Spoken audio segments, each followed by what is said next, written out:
ಓಂ ಹ್ರೀಂ ಭೈರವಿ ಕ್ಲಾಂ ಹ್ರೀಂ ಸ್ವಾಹ ಓಂ ನಮೋ ಭಗವತೆ ರುದ್ರಾಯ ನಮಃ. ನಮಸ್ಕಾರ. ರಾಶಿ ಭವಿಷ್ಯಕ್ಕೂ ಹೋಗಕ್ಕಿಂತ ಮುಂಚೆ ಕೆಲವರು ವಿಚಾರಗಳ ಬಗ್ಗೆ ಹೇಳ್ಬೇಕಾಗಿದೆ. ಏನಂದ್ರೆ, ಮೊದಲನೇದಾಗಿ ನಿಜವಾದ ಜ್ಯೋತಿಷನ ಕಂಡಿಡೋದನ್ನ ಜನ ತಿಳ್ಕೊಬೇಕಾಗಿದೆ. ಯಾಕೆಂದ್ರೆ ಜ್ಯೋತಿಷದಲ್ಲಿ ಮೋಸ, ಆಮೇಲೆ ವಶೀಕರಣ ಮಾಡ್ಕೊಡ್ತೀನಿ ಅಂತ ಮೋಸ ಮಾಡ್ತಾರೆ. ಆಮೇಲೆ ಇನ್ನ ಬೇರೆ ಬೇರೆ ತರದ್ದು ದೊಡ್ಡ ದೊಡ್ಡ ಪೂಜೆಗಳನ್ನ ಸಜೆಸ್ಟ್ ಮಾಡ್ತಾರೆ. ಎಲ್ಲ ಜ್ಯೋತಿಷದಲ್ಲಿ ಇಲ್ಲ. ಮೊದಲನೇದಾಗಿ ನ್ಯೂಮರಾಲಜಿ ಪ್ರಕಾರವಾಗಿ ಆಮೇಲೆ ಟ್ಯಾರೋಟ್ ಕಾರ್ಡ್ ಆಗಿರ್ಬೋದು, ಅಥವಾ ಹಸ್ತ ಸಾಮುದ್ರಿಕೆಯಲ್ಲಿ ವೆಸ್ಟರ್ನ್ ಪಾಮಿಸ್ಟ್ರಿನ ಇಂಡಿಯನ್ ಪಾಮಿಸ್ಟ್ ಅನ್ಕೊಂಡು ಈ ತರದಲ್ಲಿ ಯಾವ್ದು ಕೂಡ ಭವಿಷ್ಯ ನಿರೂಪಣೆ ಮಾಡೋಕ್ ಆಗಲ್ಲ. ನಮ್ಮ date of birth, time, place correct ಆಗಿರ್ಬೇಕು, ಲಗ್ನ ಕರೆಕ್ಟ್ ಆಗಿರ್ಬೇಕು. ಲಗ್ನ ಮಿಸ್ಟೇಕ್ ಆಗೋ ಸಾಧ್ಯತೆಗಳಿರುತ್ತೆ, ಯಾಕಂದ್ರೆ ತುಂಬಾ ಬೇಗ ಬದಲಾವಣೆ ಆಗುತ್ತೆ.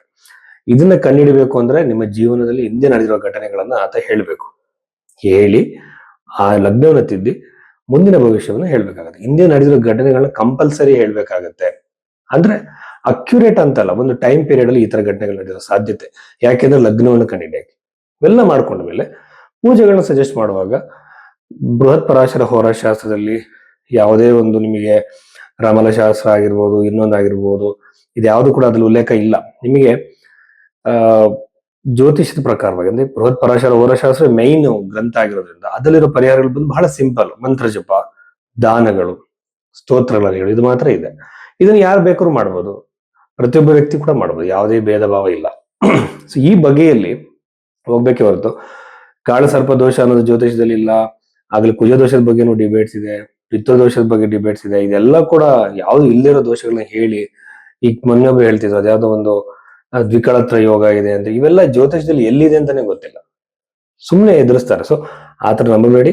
ಜ್ಯೋತಿಷ ಅಂತಂದ್ರೆ ನಿಮ್ಮ ಜೀವನದಲ್ಲಿ ಒಳ್ಳೇದು ಕೆಟ್ಟದ್ದು ಟೈಮ್ ಪೀರಿಯಡ್ ನ ಮಾತ್ರ ಹೇಳ್ಬೋದು. ನಿಮ್ಮ ಹಣೆ ಬರವನ್ನ ಕಂಪ್ಯೂಟರ್ ಚೇಂಜ್ ಮಾಡಕ್ಕೆ ಯಾರಿಂದಲೂ ಸಾಧ್ಯ ಇಲ್ಲ. ಸೊ ಇದನ್ನ ಗಮನದಲ್ಲಿ ಇಟ್ಕೊಳ್ಳಿ. ಜ್ಯೋತಿಷದ ಪ್ರಕಾರವಾಗಿ ಒಳ್ಳೆಯ ಕೆಟ್ಟ ಟೈಮು ಮತ್ತೆ ಅದನ್ನ ನ್ಯೂಟ್ರಲ್ ಮಾಡೋದಕ್ಕೋಸ್ಕರ ಕೆಲವು ಸಿಂಪಲ್ ಪರಿಹಾರಗಳನ್ನು ಜ್ಯೋತಿಷ ತಿಳಿಸ್ತಾರೆ.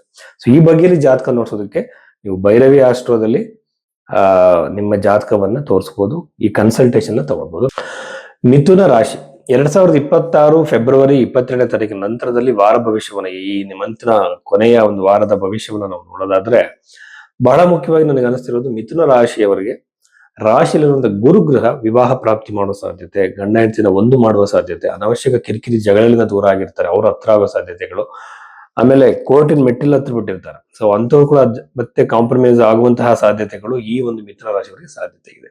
ಸೊ ಮಿಥುನ ರಾಶಿಯವರಿಗೆ ವಿವಾಹದ ಪ್ರಾಪ್ತಿ ಜೊತೆಯಲ್ಲಿ ಇಲ್ಲಿ ಏನಾಗುತ್ತೆ ಅಂದ್ರೆ, ತುಂಬಾ ಜನ ಸರ್ ಇದೆಲ್ಲ ನಡೆಯುತ್ತೆ ಅಂತ ಕೇಳ್ತಾರೆ. ಇದೇನಂದ್ರೆ, ನಾವು ತುಂಬಾ ಒಂದೇ ಸಲಕ್ಕೆ ಕೋಟ್ಯಾಂತರ ಜನಕ್ಕೆ ರೀಚ್ ಆಗೋ ತರ ಒಂದು ರಾಶಿ ಫಲವನ್ನು ಹೇಳುವಾಗ ಏನಾಗುತ್ತೆ ಅಂತಂದ್ರೆ, ನಿಮ್ಮ ಇಂಡಿವಿಜುವಲ್ ಹಾರೋಸ್ಕೋಪ್ ನೋಡ್ಕೊಂಡು ಹೇಳ್ತಿರೋದಲ್ಲ, ರಾಶಿಯಿಂದ ಒಂದು ಜನರಲ್ ಆಗಿರುವಂತ ಪ್ರೆಡಿಕ್ಷನ್ಸ್, ಇಷ್ಟೆಲ್ಲ ಘಟನೆಗಳು ರಾಶಿ ನಡೆಯುತ್ತೆ ಅಂತಿಲ್ಲ. ಬಟ್ ಅದು ಕನ್ಫರ್ಮ್ ಆಗೋದು ನಿಮ್ಮ ಜನ್ಮ ಕುಂಡಲಿರುವಂತಹ ಕಾಂಬಿನೇಷನ್ ಮೇಲೆ. ಅಲ್ಲಿ ಕೂಡ ಕಂಸಲ ಕನ್ಫರ್ಮ್ ಆದ್ರೆ ಈ ಪ್ರೆಡಿಕ್ಷನ್ ಕನ್ಫರ್ಮ್ ಆಗುತ್ತೆ. ಸೊ ಆಮೇಲೆ ವಿವಾಹದ ನಂತರದಲ್ಲಿ ದಾಂಪತ್ಯ ಜೀವನ ಸಂಬಂಧಪಟ್ಟಂತೆ ಆಮೇಲೆ ಕುಟುಂಬದಲ್ಲಿ ಬಹಳ ನೆಮ್ಮದಿಯ ವಾತಾವರಣ, ಅನುಕೂಲದ ವಾತಾವರಣ, ನೆಮ್ಮದಿಯ ವಾತಾವರಣ ಇರುತ್ತೆ. ಪ್ರಾಪರ್ಟಿ ಖರೀದಿಯ ವೆಹಿಕಲ್ ಖರೀದಿ ಬಹಳ ಚೆನ್ನಾಗಿದೆ. ಬಟ್ ಶನಿಗ್ರಹ ನೋಡ್ತಿರೋ ನನ್ನ ಪ್ರಕಾರ ಲ್ಯಾಂಡ್ಗಳು, ಕೃಷಿ ಭೂಮಿಯನ್ನ ತಗೊಳ್ಳೋದಕ್ಕೆ ಬಹಳ ಒಳ್ಳೆಯದು. ಕೆಲವರು ತೋಟ ಅಥವಾ ಅಡಿಕೆ ತೋಟ, ಕಾಫಿ ತೋಟನ ತಗೊಳ್ಳೋಕೆ ಪ್ರಯತ್ನ ಮಾಡ್ತಿರ್ತಾರೆ. ಆ ಒಂದು ನಿಟ್ಟಿನಲ್ಲಿ ನಾವು ನೋಡೋದಾದ್ರೆ ಶನಿಗ್ರಹ ಅವರಿಗೆ ಆ ಪ್ರಾಪ್ತಿನ ಕೊಡ್ತಾನೆ. ಎರಡನೇ ಬಂದು ಸಾಲದ ಸಮಸ್ಯೆಯಿಂದ ಹೊರಗಡೆ ಬರೋದಕ್ಕೆ ಖಂಡಿತವಾಗಲೂ ಅನುಕೂಲ ಸಿಗುತ್ತೆ. ನಾನು ಹೇಳ್ದಾಗೆ ಲಕ್ಷ್ಮೀ ಜಪ ಬಹಳ ಎಫೆಕ್ಟಿವ್ ಆಗಿ ಕೆಲಸ ಮಾಡುತ್ತೆ. ಲಕ್ಷ್ಮೀ ಜಪ ಬಂದು ನಿಮಗೆ ತುಂಬಾ ಎಫೆಕ್ಟಿವ್ ಆಗಿ ಕೆಲಸ ಮಾಡುತ್ತೆ, ಮ್ಯಾಜಿಕಲ್ ಆಗಿ ಕೆಲಸ ಮಾಡುತ್ತೆ. ಲಕ್ಷ್ಮಿ ಯಂತ್ರವನ್ನ ಇಟ್ಟು ಪ್ರತಿಜ್ಞೆ ಜಪ ಮಾಡುದು. ಬಟ್ ತುಂಬಾ ಜನ ಅನ್ಕೊಳ್ತಾರೆ, ಸರ್ ಇಷ್ಟು ಶುಕ್ರವಾರ ಮಾಡಿದೆ ಆಗ್ತಿರ್ವಲ್ಲ ಅಂತಾರೆ. ಆ ತರ ಅಲ್ಲ. ಲಕ್ಷ್ಮೀ ಜಪನ ರೆಗ್ಯುಲರ್ ಆಗಿ ಇಷ್ಟು ನಂಬರ್ ಆಫ್ ಟೈಮ್ಸ್ ರಿಸೈಟೇಷನ್ ಬಹಳ ಚೆನ್ನಾಗಿ ಮಾಡಬೇಕು. ಶ್ರದ್ಧೆ ಇರ್ಬೇಕಾಗತ್ತೆ. ಭಗವಂತನಿಗೆ ಕರುಣೆ ಬಂದ್ರೆ ಖಂಡಿತ ಪ್ರಾಬ್ಲಮ್ ಹೊರಗೆ ತರಬಹುದು. ಎಲ್ಲದಕ್ಕಿಂತ ಮುಖ್ಯ ಪ್ರಿವೆನ್ಷನ್ ಅಂತ ಏನ್ ಹೇಳ್ತಾರೆ, prevention is better then cure ಅಂದಂಗೆ, ಸಾಲದ ಒಳಗೆ ಬೀಳ್ದಿರೋ ತರ ಪ್ಲಾನ್ ಮಾಡ್ಕೊಂಡು ಹೋಗ್ಬೇಕಾಗತ್ತೆ. ಸಾಲ ಮಾಡಾದ್ಮೇಲೆ ಭಗವಂತ ನಾನು ಕಾಪಾಡ್ತಿಲ್ಲ ಅನ್ಕೊಳ್ಳೋದು ತಪ್ಪು. ಭಗವಂತ ನಮಗೆ ಬುದ್ಧಿ ಕೊಟ್ಟಿದ್ದಾನೆ, ಆ ಬುದ್ಧಿಶಕ್ತಿಯಿಂದ ನಾವು ಪ್ರಾಬ್ಲಮ್ ಸಾಲ್ವ್ ಮಾಡ್ಕೋಬೇಕಲ್ವಾ. ಇಲ್ಲಾಂದ್ರೆ ಭಗವಂತ ನಮಗೆ ಮೆದುಳು ಕೊಡ್ತಾ ಇದ್ದ. ಸೊ ಇದನ್ನೆಲ್ಲ ಗಮನದಲ್ಲಿ ಇಟ್ಕೊಳ್ಳಿ. ಸೊ ಇದು ಬಂದು ಈ ಒಂದು ರಾಶಿಯವರಿಗೆ ಬಹಳ ಅನುಕೂಲವಾಗಿ ಪರಿಣಮಿಸುತ್ತೆ.